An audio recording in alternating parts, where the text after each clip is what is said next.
유갑. 예, 반갑습니다. 자, 재개발 재건축 강의하는 진창이라고 합니다. 대부분이 아마 제 수업을 들으신 분들이고 아마 현장에 실무에 계신 분들도 아마 오신 것 같은데 강의는 총 18시간으로 진행을 하도록 하겠습니다.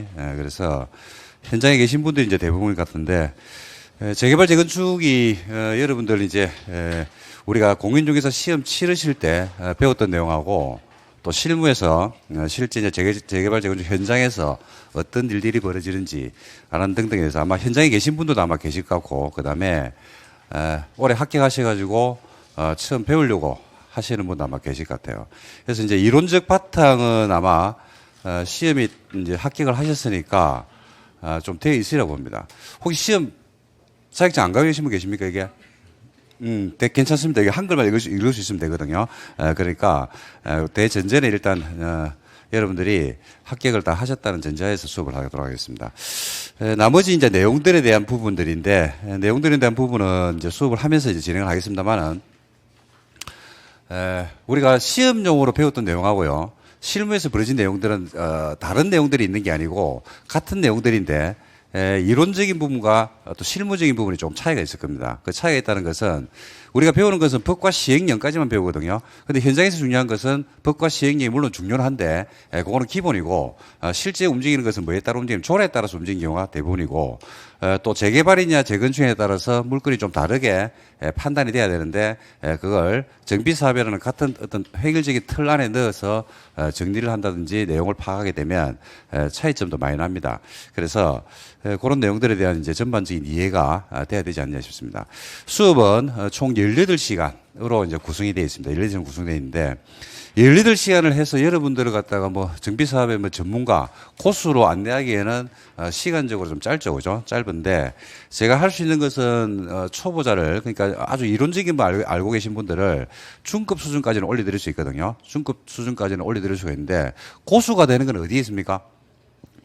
그건 현장입니다, 현장. 현장에서 다양한 물건을 우리가 여러분들이 접하면서 그 현장 물건들을 갖다 케이스 바이 케이스로 풀어내는 능력들.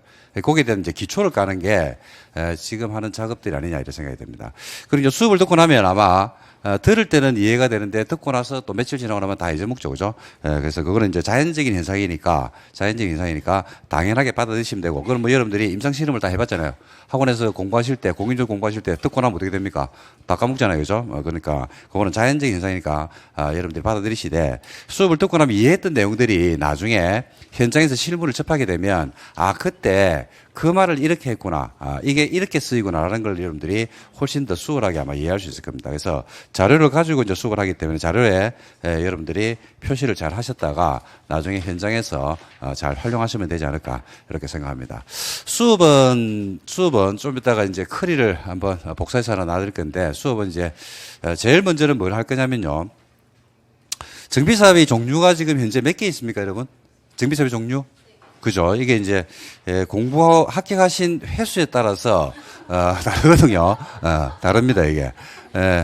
정비사업이 원래 처음에 몇 개였냐면요. 원래 처음에 몇 개였냐면 4개였어요. 4개.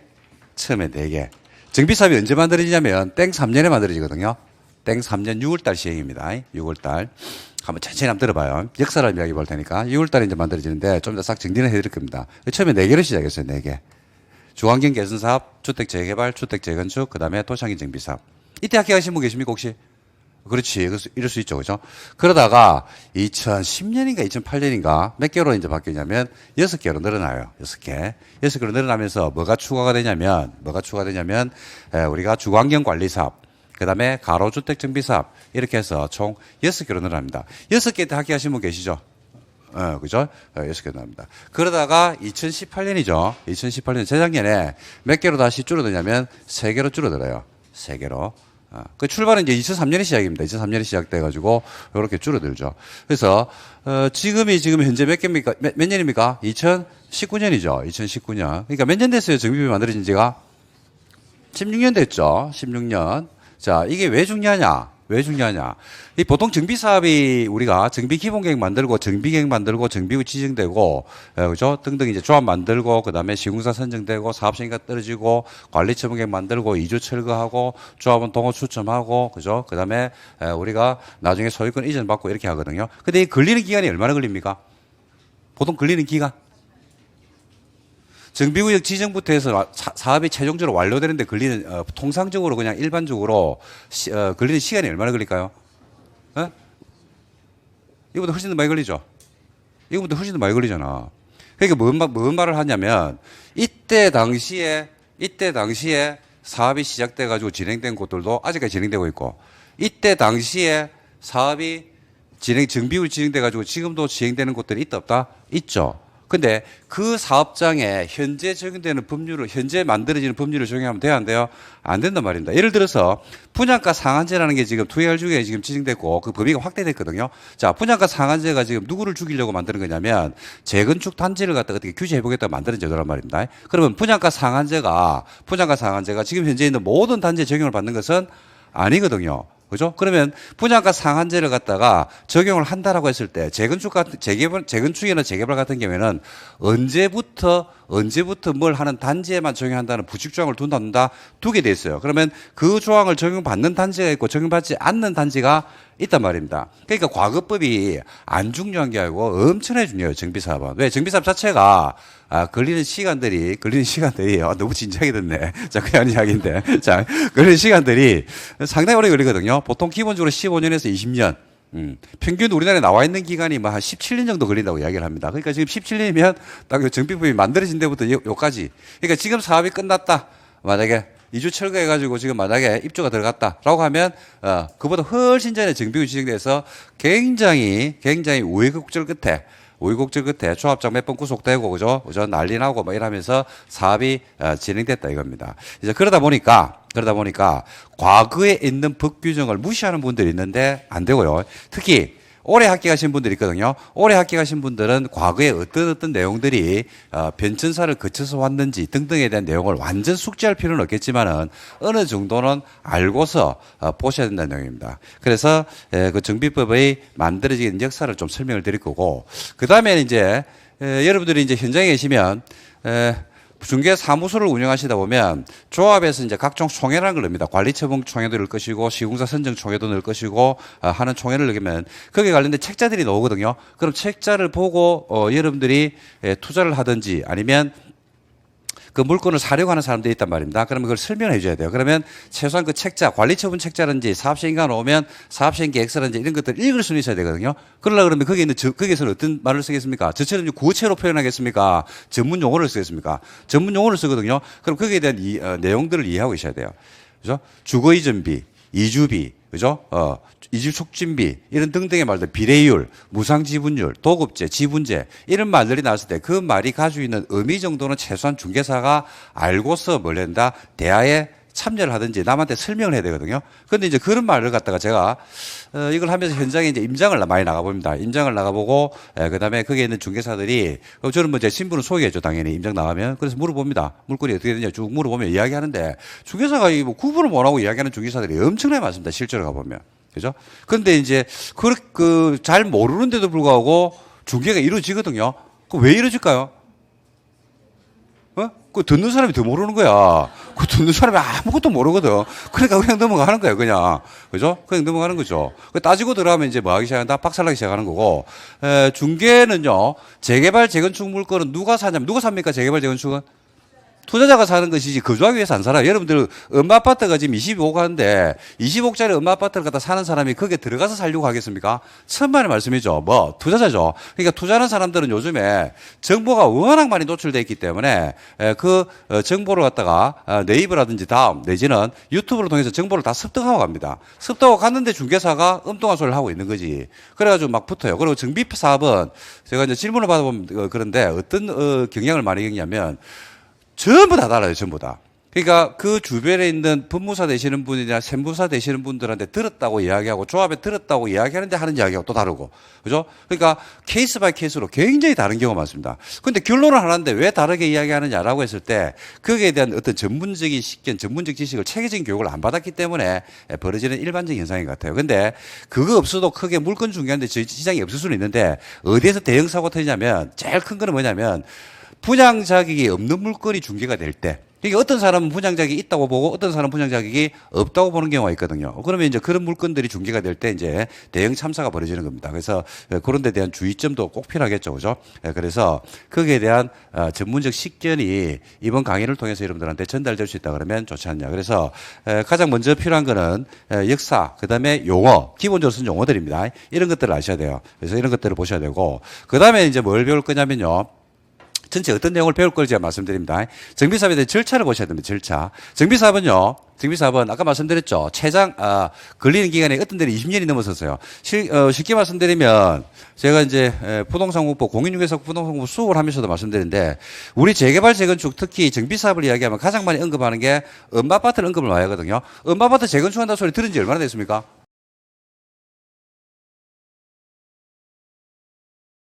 음마아파트 재건축한다 소리 들은 지가 20년은 넘었죠. 그죠? 근데 지금 음마아파트가 어느 단계까지 갔습니까? 정비사업이? 철거했습니까? 아니죠. 조합 분양하는 것도 아니고, 어느 단계냐. 그게 겨우 조합 설립 인가 단계까지. 조합 설립 인가 단계까지. 그죠? 그 정도밖에 안 갔단 말입니다. 그죠? 그러니까 이런 내용들을 가지고 정비사업이 어떤 절차 속에서 어떤 일들이 벌어지는지. 정비사업은 여러분 알다시피 사업의 단계가 바뀔 때마다 플랜카드가 바뀌게 되잖아요. 그죠? 제일 먼저 걸리는 게 경, 축, 정비 따라하지 마라. 정비, 구역, 지정. 이부터 시작하잖아. 그 다음에 바뀌는 게 뭐예요? 경, 축, 추진위원회 설인가. 그죠? 그 다음에 바뀌죠? 경, 축, 조합 설립 인가. 그 다음에 바뀌는 게 경, 축. 옛날에는 시공자 선정 이랬거든요. 지금 바뀌었어요. 왜냐하면 서울은 시공자 선정 시기가 사업시행인가 이후로 바뀌었거든요. 나머지는 어디에서 하냐면 조합 설립인가 이후에 합니다. 지자체마다 지방자치단체별로 달라요 이게. 그죠? 그러면 이제 사업시행가 들이면 사업시행가 납도하고 관리처분계획 한다 그러면 관리처분계획 납도. 그러니까 그런 식으로 플랜카드가 바뀌는데 그때마다 재건축, 재개발에 가게 만다. 한 단계씩 점프합니다. 계속 올라오죠. 시간의 성수만큼 가격은 올라가게 돼 있거든요. 그래서, 지금은 옛날에 비해서 우리가 이제, 재개발, 재건축 관련해서, 정비사업 관련해서 굉장히 많은 국민들이 관심을 가지고 투자도 많이 하는데 그 이유는 어디에 있냐면, 재개발, 재건축은 시간의 성수만큼 가격은 자연스럽게 수렴하게 되어 있습니다. 어디까지 수렴하냐면 조합은 분양되고 일반 분양되고 입주가 끝나고 나서까지도 계속 가격은 막게 됐다. 점프 위로 올라가게 되어 있습니다. 그죠? 그럴 수밖에 없는 게 재개발 재건축 사업이 가지고 있는 특징 때문이거든요. 그러면 절차별로 알아야 될 내용들도 있고요. 또 절차 단계별로 해서 중개를 할 때 중개 포인트 내지는 특약하는 사항들이 같겠습니까? 다르겠습니까? 다 다르죠. 다 다르단 말입니다. 조합 설립인가 났을 때 중개 물건을 갖다가 중개를 했을 때, 그죠? 승계조합원이 될 것인데 그 승계조합원하고 원조합원 사이 거래가 이루어질 때 특약하는 거하고 관리처분계획 인가 났을 때 특약하는 거하고 사업시행 인가 났을 때 특약하는 거하고 건물이 철거됐을 때 나타나는 특약하고 이런 것들이 전부 다마다 달리 움직일 수밖에 없다는 사실입니다. 그러면 이제 그 절차를 아셔야 되고, 저도 이제 좀 전에 말씀드린 바와 같이 임장을 자주 가거든요. 임장을 자주 가는데, 저희 바로 옆에도 재건축이 하나 있는데, 가면 제일 먼저 공인중개사 사무실 문을 열고 들어가면, 제일 먼저 제가 뭘 물어보겠습니까? 제가 예를 들어서 어디 갔다 그러면, 뭐 부산을 갔다, 대구로 갔다, 광주로 갔다, 그래서 정비구역에 가가지고, 만약 임장을 갔어. 그 문을 열고 들어갔어. 중개 사무실 문을 열었어. 그럼 제일 먼저 뭘 물어볼까요? 예? 그렇죠. 여기는 이 사업장은 사업이 어디 정도까지 진행이 됐습니까를 먼저 딱 물어봐요. 그러면 조합설 인가됐습니다. 사업설 인가 따기 전입니다. 관리처분계획이 떨어졌습니다. 그거에 따라서 물어보는 질문들이 달라지거든요. 왜냐하면 관리처분계획이 떨어졌는데 그 전에 절차를 갖다 물어볼 필요는 없잖아요. 그 이후에 벌어지는 일들에 대해서 제가 질문을 하고 과연 투자 가치가 있는지 등등을 다 평가하면 되는 거거든요. 그래서 정비사업의 절차를 꼭 아셔야 돼요. 왜냐하면 절차법이기 때문에 그래요. 정비법이. 정비구역이 지정이 안 됐는데 추진회가 만들어져요. 죽었다 깨나도 그런 일은 없거든요. 추진회가 안 만들어진데 조합 설립이 될 수가 있냐고. 조합 설립이 안 됐는데 시공사 선정이라는 게 올 수가 없거든요. 그러니까 선행하는 절차가 없으면 후행하는 절차는 막게 됐다. 다 있을 수 없고, 그리고 여러분들도 보셨다시피 어느 사업장 같은 거 하면 소송이 붙어가지고 사업 시행 인가가 무효가 됐다. 조합 설립 인가가 무효가 됐다. 이런 등등의 말을 들어요, 안 들어요? 듣죠? 그러면 앞에 선행하는 절차가 있어야지 후행하는 절차가 따라오거든요. 근데 앞에 절차가 무효가 돼버렸어요. 그럼 어떻게 돼요? 줄사탕 무효죠. 그렇지 않겠습니까? 그러면 이제 사업을 어떻게 진행할 것인지 등등 이런 내용들도 아셔야 된다는 얘기입니다. 그래서 두 번째 시간에는 절차적인 부분에 대한 설명을 제가 드리도록 하겠습니다.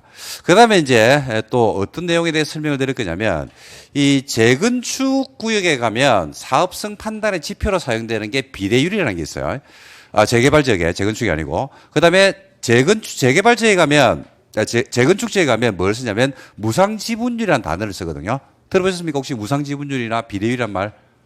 예, 그 사업성을 나타내는 지표입니다. 지표. 그래서 근데 그 이제 숫자로 표시가 되는데 그 숫자가 절대적으로 믿을 만한 것이냐 아니면 그 숫자에 함정이 있느냐. 함정이 있거든요. 함정. 예, 그 함정을 갖다가 한번 파보는 시간을 한번 가져볼 겁니다. 그 다음에 이제 뭐를 배울 거냐면 그런 걸 배우고 나면 조합원 자격, 누가 조합원이 될 수 있는지. 누가 조합원이 될 수 있는지. 그 다음에 분양 자격. 여러분 조합원 자격하고 분양 자격하고 똑같겠습니까? 다르겠습니까? 조합원이면 분양을 다 받을 수 있다, 없다? 조합원이 아니면 분양을 못 받는다, 받는다.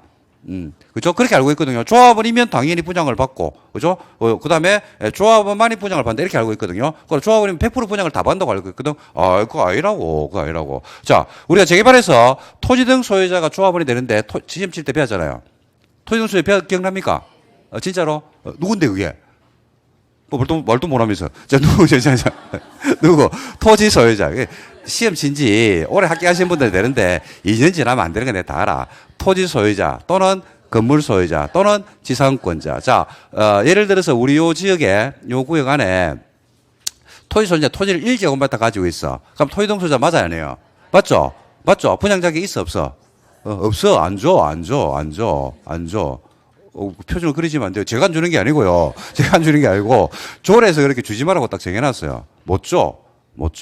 안 준다고. 2는 안 줘. 3은 안 줘. 그죠? 그런 식으로 일정 면적이 돼야죠. 일정 면적이 돼야. 그 조례에 있어요, 조례. 그걸 배워야 된다고. 그 다음에 건물 소유자가 주죠. 건물 소유자. 자, 창고, 줘, 안 줘? 창고, 건물이잖아. 줘, 안 줘? 창고니까 조합은 맞아, 안 해요? 맞죠? 근데 분양자격이 있어, 없어? 없어. 분양 창고는 없어요. 뭐 먼저 주택만 줘요, 주택만. 그 창고 받던데 이래야 하거든요. 창고는 창고 때문에 받는 게 아니고 토지를 가지고 있기 때문에 받아요. 토지를 가지고 있기 때문에. 지상권자가 조합은 맞습니까? 아닙니까? 맞죠? 그죠? 근데 그거는 정비법에도 나와 있죠. 지상권자는 분양 대상에서 뭐 한다? 제외한다. 뭐 그런 식으로. 그래서 토지라고 했을 때 그냥 토지는 아니거든요. 그리고 무가 건물이에요. 건물인데 무가 건물이 있는 거야. 근데 주택은 맞아. 무가 건물인 거야. 줘, 안 줘? 줘, 안 줘? 주는 경우도 있고, 안 주는 경우도 있어요. 그죠? 근데 무가 건물인데, 이게 떡볶이 집이야. 막걸리 집이라. 근데 겉으로 볼 때는 상가라. 사업장도 내놓고. 근데 방 한 칸이 있는데 그게 할머니가 거주를 하네. 이게 주택이가 아이가? 라는 문제가 제기될 수 있죠. 그러니까 책에서는, 법에서는 그런 말 표현 안 합니다. 근데 그게 어디 가면 있다? 재개발지에 가니까 현장에 가니까 있는 거야. 그런 물건들이 실제로. 그 어떻게 할 것이냐 문제죠. 이제 그런 물건들이 중개 대상으로 올라와요, 안 올라요? 올라오죠. 그런 애매한 것들이 굉장히 많단 말입니다. 그래서 이런 것들을 어떻게 해석하고 어떻게 분양 자격이 있는지 여부를 판단할 것인지. 그래서 법제처 심의라든지 국토교통부 해석, 판례 이런 것들이 나온 게 있습니다. 굉장히 복잡하면서 다양한 물건들. 거기에 대한 해석을 해보는 시간을 아마 한번 가지게 될 겁니다. 그 다음에 투기할지구죠. 그 다음에 조정대상 지역이죠. 이런 데서는 일반 지역과는 좀 다른 특성을 가지고 하거든요. 그래서 여기서 또 벌어지는 일들이 또 어떤 일들이 벌어지는지 투기할지구나 조정대상 지역에서만 가지고 있는 특징들이 있을 겁니다. 그런 것들에 대한 정리를 쭉 하고요. 그 다음에 이제 맨 마지막 시간에 뭐에 대한 언급을 제가 할 거냐면 가장 중요한 거는 뭐냐면 여러분들이 규범이거든요. 규범. 그러니까 임의로 해석하는 게 아니고 법규 내에서 해석이 되기 때문에 정비법과 정비법 시행령 그다음에 각 지자체 조례에 따라서 어떻게 물건들이 해석이 되고 할 것이냐. 그게 좀 전에 제가 말씀드렸는데 토지 소유자는 분양 자격이 있다 없다 있거든요. 그런데 제가 말씀드린 이런 안 준단 말입니다. 그러면 얼마를 줄 것인가 문제인데 이게 지자체별로 다 달라요. 부산은 60제곱미터 이상이 되면 되고요. 서울은 90제곱미터 이상이면 줍니다. 그래서 그런 형태로 다 다르고 무허가 건물도 주택으로 쓰이면 주거든요. 근데 무허가 건물이 언제 무허가 건물에 따라서 우리가 서울 그다음에 수도권은요 1989년 1월 24일 이전이면 주는데 24일 이후 지어진 무허가 건물은 안 줘요. 근데 부산에 가면요 1월 24일이 아니고 3월 29일입니다. 날짜가 다 지자체별로 다 달라요, 이게. 그래서 여기 지금 강의를 들으시는 분들은 요 이제 관내에서 이제 거주를 하시는데 인터넷으로 강의를 들으시는 분들은 광주에서 들을 수도 있고 그다음에 울산에서 들을 수도 있고 대구, 부산 각지에서 듣기 때문에 여러분들이 인터넷 강의 들으시는 분들이 거주하는 곳 지자체 조례가 어떻게 되는지를 확인하셔야 될 겁니다. 그럼 제가 자료를 따로 각 지자체별로 조례를 정리해서 올려드리겠습니다. 올리는데 가장 중심이 되는 것은 서울입니다. 서울 걸 많이 뺏겨 쓰고 서울이 가장 앞서가 있거든요. 그래서 그 관련 내용에 대한 설명을 한번 마지막 시간에 정비법, 그다음에 정비법 시행령, 그다음에 정비조례 세 개를 묶어 가지고 한번 싹 정리하는 시간을 한번 가지도록 합니다. 그렇게 하면 전체 커리는 끝입니다. 이렇게 이제 하고 나서 약간 중급을 만들어 놓고 그 이후에 각종 필요한 내용들이 있거든요. 상당히 많습니다. 많은데 오늘 나중에 필요하면 따로 제가 하루 정도 날 잡아가 특강을 하든지 해서 오늘 추후에 조금씩 보충을 해드릴 수 있다 그러면 아마 도움이 되지 않을까라고 개인적으로 생각합니다. 그래서 이런 형태로 해서 커리를 진행을 하도록 하고 나중에 좀 이따가 어떤 내용들에 대한 부분을 갖다 중점을 둘 것인지에 대해서는 자료를 따로 한번 나눠 드리도록 하겠습니다. 자, 그래서 한번 수업을 한번 진행을 해보도록 하겠습니다. 그래서 이거는 시험용 강의는 아니거든요. 시험용 강의는 아니니까 좀 자연스럽게 자유롭게 여러분들이 수업을 들으시고 이게 이제 제가 다른 데 실무 강의를 할 때는 다른 데 지금 지방에도 제가 수업을 하기도 하고 그다음에 다른 데 가서도 제가 수업을 하거든요. 요청이 들어오면 강의를 한 번씩 하기도 하는데 실무 강의를 할 때는 굉장히 자유롭게 수업을 합니다. 질문을 받고 이렇게 수업을 하거든요. 시험용 강의가 아니기 때문에. 근데 죄송한 것은 촬영이 지금 진행 중이라 가지고 수업을 하고 있는데 갑자기 깜빡이 안 넣고 팍 돌아버리면 그죠? 수업한테 지장이 있으니까 수업 끝나고 나면요. 수업 끝나면 쉬는 시간이나 수업이 끝났을 때 그때 질문을 좀 하시면 좋을 것 같고 궁금한 점이 아마 많을 겁니다. 그때 질문을 하시고 수업 중에는 좀 질문을 조금 삼가해 주시면 촬영하는데 좀 도움이 되지 않을까 이렇게 생각하니까 좀 양해를 부탁을 좀 드리도록 하겠습니다. 자, 수업 한번 해볼까요? 뭐 하고 있는데 뭐 또 뭘 해? 자, 이제 교재를 보자 이 말이지. 자, 교재를 한번 보겠습니다. 교재를 보시면 기본적 이해, 제일 첫 번째 나오는 게 정비사업에 대한 기본적 이해가 나옵니다. 그거부터 해서 한번 보도록 하겠습니다. 자, 그래서 제가 중개사 수업할 때는 줄 치지 마라 뭐 이런 말도 많이 했는데 이제 줄을 치든 형광펜을 칠하든 그건 아무 간섭 안 할 테니까 알아서 판단을 하시면서 필요한 부분들은 체크를 하시기 바랍니다. 자, 한번 해볼게요. 먼저 정비법이 만들어지게 된 배경, 그 다음에 정비사업이 왜 지금 하단 이슈가 됐는지, 그럼 앞으로는 또 어떻게 될 것인지라는 것들에 대한 정책 방향이 있겠죠. 그죠? 그거에 이제 법의 연원부터 해서 잠깐 설명을 좀 드리면서 가도록 하겠습니다. 우리나라가 여러분들도 지금 신도시 앉아 계신데, 평촌이라고 하는 신도시 앉아 계신데, 1990년대입니다. 1990년대 중반이죠. 중반 이후에 주택난에 막 허덕이거든요. 그러니까 이제 구도심가 중심으로, 뭐 우리 안양 같으면 동안구, 만안구로 난다 그러면 만안구가 중심이 됐을 것이고, 서울은 어디가 중심이 됐을 거냐면 강북 지역이 중심이 됐고, 70년대 후반부에 강남이 만들어지니까 그런 지역들이 중심이 됐더랬어요. 근데 수도권뿐만 아니라 6대 광역권이죠, 그죠? 6대 광역권, 광역시도 주택난에 상당히 허덕이게 됩니다. 그리고 아파트에 대한 욕구, 그다음에 새로운 주택에 대한 욕구가 막 증가해요. 그래서 이제 정부에서 뭘 만들었냐면 여러분 잘 아다시피 90대 중반부에 뭘 만들었다? 신도시를 만드는 정책을 썼죠. 신도시를 만들어 가지고 신도시 안에서 새로운 주택을 짓고 그 새로운 주택에다가 인구 20만 명, 10만 명 규모의 대규모 주택을 지었더랬어요. 지었는데 이렇게 이제 신도시 중심의 주택 정책을 쓰고 신도시를 막 지었거든요. 그러니까 구도심에 있는 분들이 어디로 이주를 한다? 신도시로 막 이주를 합니다. 그죠? 그러니까 신도시니까 살기가 좋아요, 안 좋아요? 엄청나게 살기가 좋거든요. 그 점을 너무 좋은 거지. 그죠? 그런데 어떤 문제가 제기되냐면요. 구도심가가 사람이 비어버리는, 그리고 구도심가는 계속 노후불량 건물들이 새로 지어지는 게 아니고 계속 그 상태로 유지가 되고 기반 시설이 계속 열악한 상태로 유지가 되는 그런 걸 실제로 직면하게 됩니다. 그래서 2000년을 넘어오면서부터요. 2000년을 넘어오면서부터 이게 2000년 전에도 정비사업이라는 건 있었다 없었다? 있었겠죠. 있었는데 2000년 전에는 정비법이라는 법이 없었어요. 정비법이라는 법이 없었다고요. 정비법이라는 법이 없이 도시재개발법이라는 법이 있습니다. 도시재개발법. 여기 지금 뭐를 다루고 있는 법이냐면 단행법인데 지금 여러분들이 지금 알고 있는 재개발 사업, 과거에 주택 재개발이라고 부른 거죠. 이게 여기에 규정을 하고 있었다 그랬어요. 여기에. 그죠? 그 다음에 주택법이 만들어지기 전에 전신이 뭐냐면 주택건설촉진법, 추촉법이라고 불렀거든요. 그 주택법으로 표현할게요. 주택법에 뭐가 있었냐면 여러분 주택법에 가면 여러분 옛날에 공부하실 때 지역, 직장, 리모델링 주택조합 있는 거 생각나시죠? 그래서 거기에 주택법에 뭐가 있었냐면 재건축이 있었어요. 재건축. 여기는 뭘 규정하고 있었냐면 재개발. 여기는 재건축. 그죠? 그 다음에 또 무슨 법이 있었냐면요. 도시 저소득 주민을 위한, 그죠? 특별조치법이라는 법이 있었는데, 요거는 저소득 주민을 위한 특별조치법이기 때문에 달동네 정비사업에 대해서 다루고 있었다 그랬어요. 흩어져 있었다는 이야기죠. 이렇게. 정비사업이 각 법별로 단행법에 흩어져 있었다 그랬어요. 왜냐하면 그때는 정비사업을 그렇게 크게 중요한 사업을 안 봤습니다. 안 받고 신도시를 만드는 정책에다가 정부 정책에다 맞춰져 있었거든요.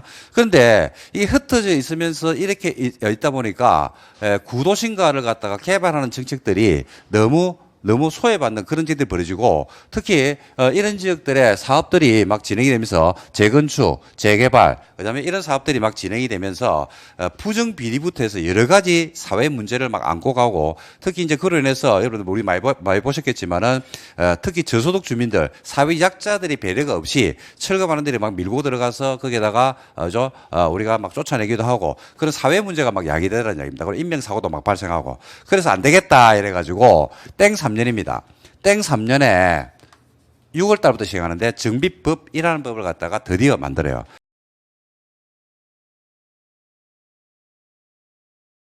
만들어가지고 여기에 있는 내용들을 갖다가 지금 여러분들이 알고 있는 도시및 주거환경 정비법이라는 법에 싹 규정을 합니다. 싹 규정하는데 이 처음에 몇 가지 사업으로 출발하냐면 네 가지 사업으로 출발을 해요. 첫 번째가 주거환경 개선 사업이라는 게 있습니다. 여러분들이 학원 다닐 때 배울 때 뭐라고 기억하고 계실 거냐면 달동네 정비 사업이다 이렇게 기억하고 있던 거죠. 그죠? 그 다음에 이제 두 번째가 뭐가 있냐면 주택 재개발 사업이라는 법이 있었어요. 그 다음에 이제 세 번째 있었던 게 도시환경정비사업이라는 법이 있었습니다. 도시환경정비사업. 이거는 이제 상업지역이나 공업지역에서 도심기능이나 부도심기능 내지는 상권 활성화 필요했다는 게 도시환경정비사업. 그 다음에 이제 네 번째 있었던 사업이 주택 재건축 사업이 있었습니다. 이렇게 해서 사업이 몇 개 있었다? 네 가지 사업으로 출발을 했어요. 제일 먼저 출발했죠. 뭐 사업의 특징은 제가 뭐 크게 언급 안 하겠습니다. 그 중요한 시험을 치는 게 아니라서 그게 중요한 내용은 아닌데 여러분들이 기억을 다시 떠올리면 주거환경개선사업은 도시 저소득 주민이 집단 거주하는 지역으로서 정비기반설이 극히 열악하고 노후불량 건물이 과하게 밀집한 지역에서 아시죠? 그다음에 재개발은 정비기반설이 많은데 열악, 노후불량 건물이 밀집. 도시환경정비사업은 상업지역이나 공업지역에서 그죠? 도심기능이나 부도심기능, 상권 활성화 필요할 때 하는 거. 그다음에 이제 재건축은 정비기반설이 많다, 양호하죠. 근데 노후불량 건물이 밀집한 지역에서 정비사업을 하는 게 재건축입니다. 이렇게 이제 사업을 네 개를 두고 있어요. 네 개.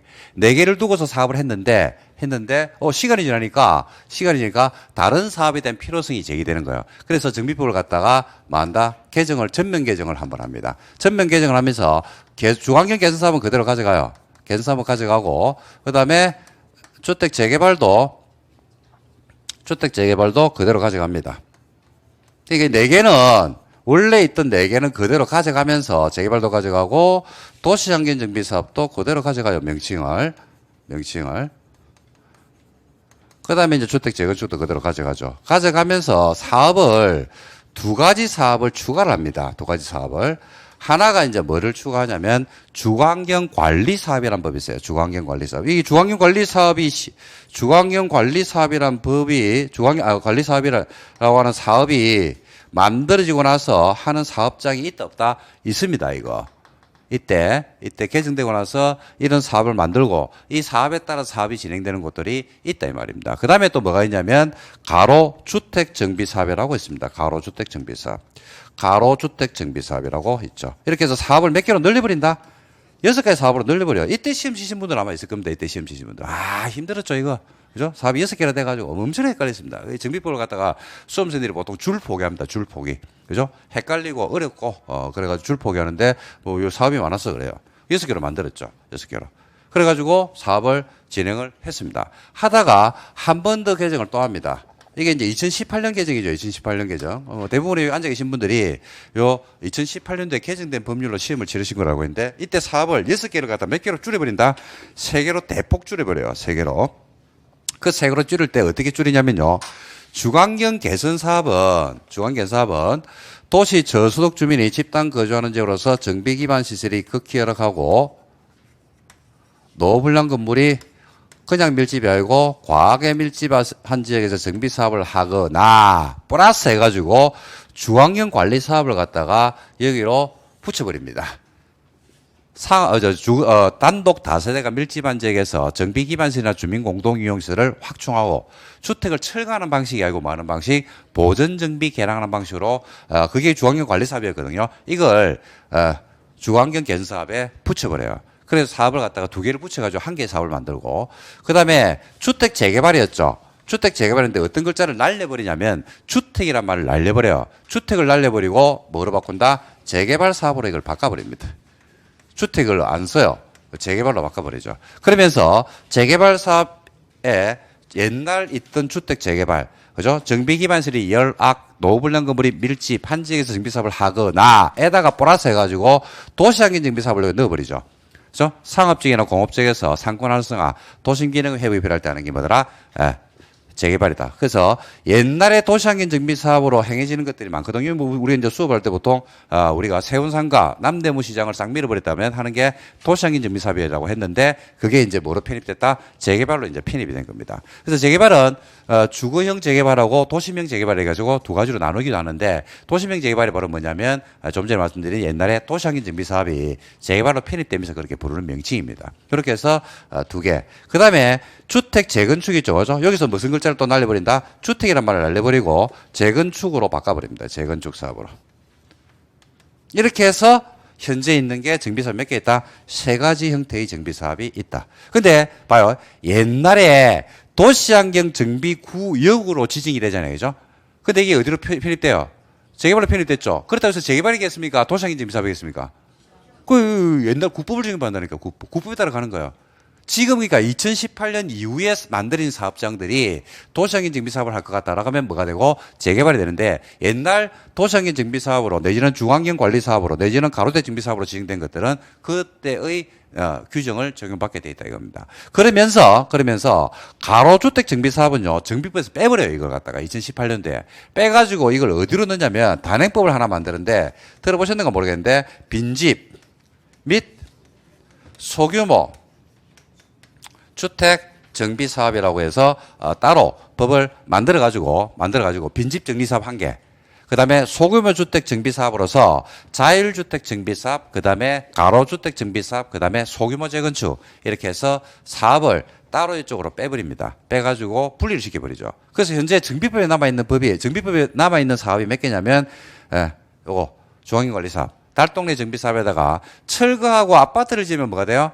재개발이 되죠. 근데 철거하지 않고 보존하는 방식으로 하면 주환경 개선 사업이 됩니다. 그 다음에 재개발 사업, 주택을 날려버립니다. 주택이라는 말 자체를 안 써요. 그 다음 뭐가 있다? 재건축. 이렇게 해서 현재 사업은 몇 가지 형태의 사업이 존재하냐면 3가지. 그 다음에 가로주택 정비 사업이라든지 소규모 재건축이 있거든요. 이건 어디로 빼내냐면 빈집 및 소규모 주택 정비 사업으로 빠져나갔습니다. 가로주택 정비 사업이나 지금 소규모 주택 정비 사업을 갖다 많이 하거든요. 그러니까 가로주택 정비 사업은 이렇게 생각하지 마시고 가로구역 안에서 하든지 나홀로 아파트 내지는 2동 달랑 있는 아파트가 재건축을 하죠. 그러면 그건 뭐로 간다? 소규모 재건축으로 빠져나가게 되어 있습니다. 그래서 적용받는 법이 다르고요. 적용받는 법이 다르다 보니까 내용들이 많이 달라요. 이제 뭐가 다르냐면 요 소규모 주택 정비 사업은 어떤 부분이 다르냐면, 우리가 일반적으로 정비구역이 지정이 되고 추진위원회가 만들어지고 조합 설립 인가를 받고 그다음에 사업시행가 만들고 관리처분계 만들어서 철거하잖아요. 그죠? 근데 가로주택 정비사업이나 소규모주택 정비사업은 뭘 하느냐면 관리처분 계획을 안 만들어요. 추진위원회도 안 만듭니다. 언제 되면 사업이 끝이 나면요. 사업시행가 떨어지죠. 사업시행가 떨어지면 바로 철거하고 동호 추첨해가지고 끝내줍니다. 그러니까 사업기간이 엄청나게 빠릅니다. 이 가로주택 정비사업은. 그래서 일부 지역에서는 이걸 굉장히 좀 활성화시켜서 하려고, 지자체에서 하려고 하는 경우도 상당히 많다라고 보시면 되고, 특히 빈집하고 자율주택 정비사업 같은 경우에는 정부 정책이 그쪽으로 좀 밀어주는 정책으로 많이 가고 있습니다. 가고 있는데, 오늘 별도로 제가 정리를 해드리려고 이렇게 해서 세 가지 유형의 사업이 현재 존재를 하고 있다. 이렇게 보시면 됩니다. 그리고 이제 이걸 하다 보면요, 이런 질문을 많이 받아요. 이런 질문을, 어떤 질문을 많이 받냐면, 촉진 사업이라고, 옛날에 뉴타운이라고 기억나시죠? 뉴타운. 그죠? 지금도 아직까지 뉴타운 사업을 하는 데가 있죠? 있죠. 근데 그게 이제 뉴타운 사업하고 또 촉진 사업이라고 있거든요. 들어보셨나요? 촉진지구. 뉴타운. 또, 촉진지구. 지금 뭐 서울에 장위 촉진지구라든지 몇 개 있습니다. 그죠? 동대문 촉진지구 몇 개 있는데, 뉴타운하고 촉진지구가 어떻게 다른지 아십니까, 여러분?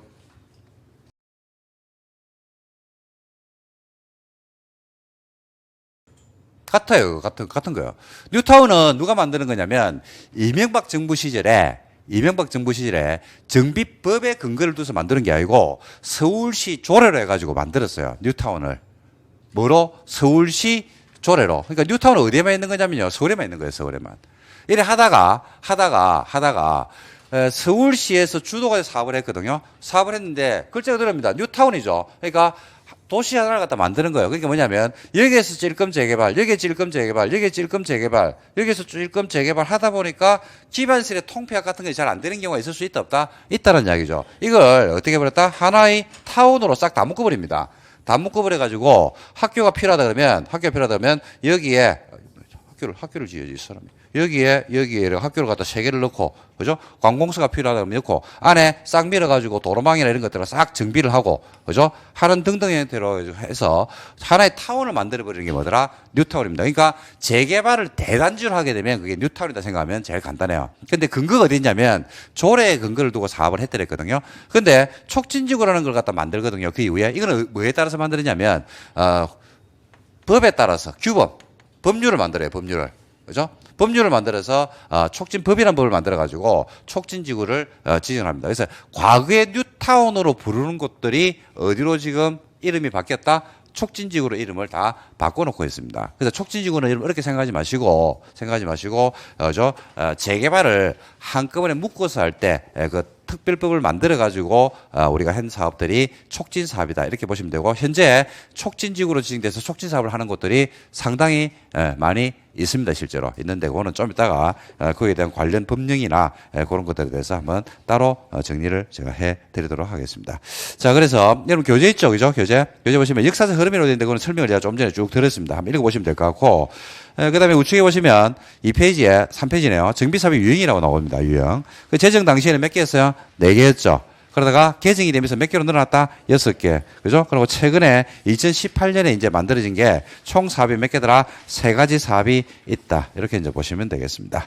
그래서, 방식의 변경은, 그죠? 개선 사업하고 관리를 합쳐가지고 뭐로 바뀌었고, 개선으로 바뀌었고, 그 다음에 재개발하고 도시환경 정비사업을 합쳐가지고 뭐가 됐습니까? 재개발인데 주택 정비형 재개발하고 도시 정비형 재개발로 나눌 수 있어요. 내부적으로 들어가면. 근데 도시 정비형 재개발이 옛날에 치면 뭐가 된다? 도시환경 정비사업이 된다라고 보시면 되겠습니다. 그리고 주택 재건축은 그대로 날아가는데 뭘 빼버린다? 주택이란 말을 빼고 재건축이란 말로 이렇게 바꿨다. 그 다음에 가로주택 정비사업은 정비법에서 빠지죠. 빠지면서 어디로 갔다? 빈집 및 소규모주택 정비에 관한 특별법으로 이게 갔다. 이렇게 보시면 되겠습니다.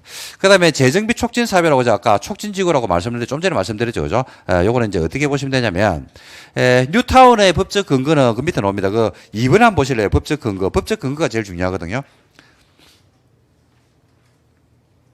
법적 근거 보시면 중간에 뉴타운 사업이 있죠. 그죠? 뉴타운 사업의 법적 근거는 어디에 뜻해요? 조례입니다. 서울시 조례.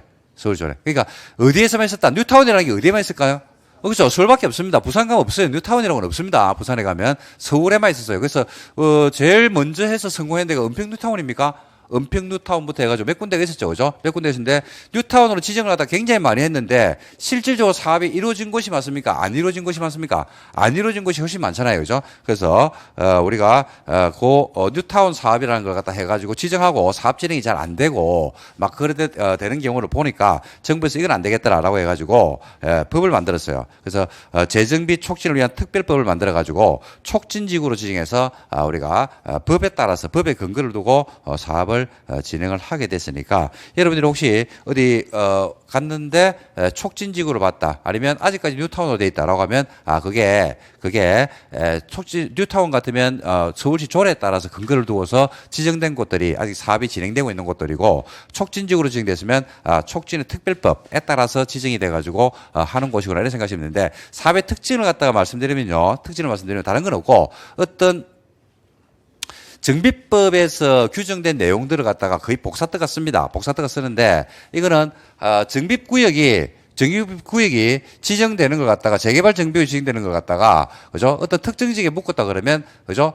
촉진지구는 어떻게 했다? 한 대단지를 해가지고 이를 묶어서 그죠? 기반 시설의 정비나 주택 정비를 갖다 같이 한꺼번에 그죠? 대규모로 하겠다라고 하면 그걸 어떻게 생각하면 된다? 촉진지구구나 이렇게 여러분들이 생각을 하시면 됩니다. 나머지는 뭐 거의 비슷하다라고 생각하시면 되지 않을까 이렇게 생각합니다. 자 나머지가 있는데 한번 또 좀 쉴까요?